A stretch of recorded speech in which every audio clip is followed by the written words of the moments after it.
Today in this video, we will learn how to schedule project tasks as well as incidents using the scheduler. To begin, we're going to go to the project's main menu, and under the sidebar menu, we're going to click on Scheduler.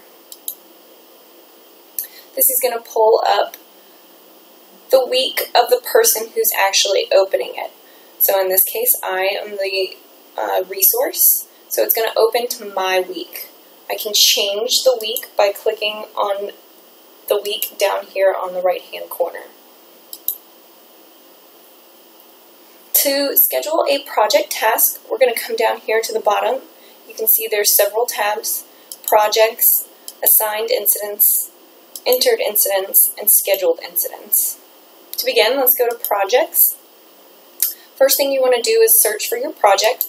Always be sure to verify the project number that you want to select. We've seen several people that are choosing just the first project name they pull up, so you can actually type in the name, but you aren't necessarily verifying that it's the correct project. There could be multiple Murphy oils in the projects list. So always be sure to come through and make sure you're choosing the right one.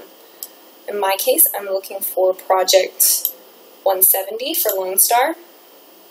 Notice there were several other ones for Lone Star, so just make sure, again, that you are verifying your project number.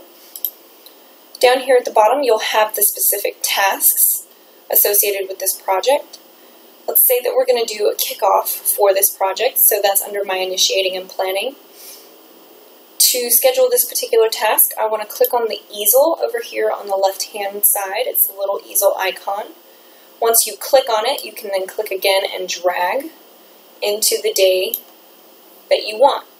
Once you've dragged it on, you can move it up, move it down, move it to a different day. You can make it more hours, less hours. In this case, we'll do 2 hours on Wednesday, having it start at 11 o'clock. And that's how you schedule a project task. I can schedule as many of these as I want, as many times as I want. When I drill into it by double-clicking, I can add my timesheet notes as well as enter my time. Please view the How to Enter Time video, where I can show you several different ways to enter time. In this case, we're just showing you how to schedule.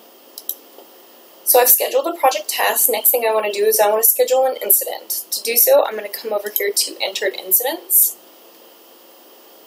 And at the bottom here, I can also make this window larger so I can see a better view of the list. So under my Entered Incidents, you're going to see all the ones that aren't yet assigned and scheduled. So in this particular order, I'm just going to schedule the first one. To schedule this, I'm going to again click on the icon. In this case, it's a little calendar icon, and then drag it over. Always click and then drag. Once I've put it where I want, again, I can move it up, down, or make it grow for however long it's going to take me. When looking at your week, you can see that if the bar is green, that means that time is not yet entered. Just the little green bar on the side. If time was entered, this bar would be black, and that would indicate that time has been entered. Once this whole field goes to gray, it means that the time has been billed to the customer or posted in Field Point. So those are a few of the color coding options that you'll see.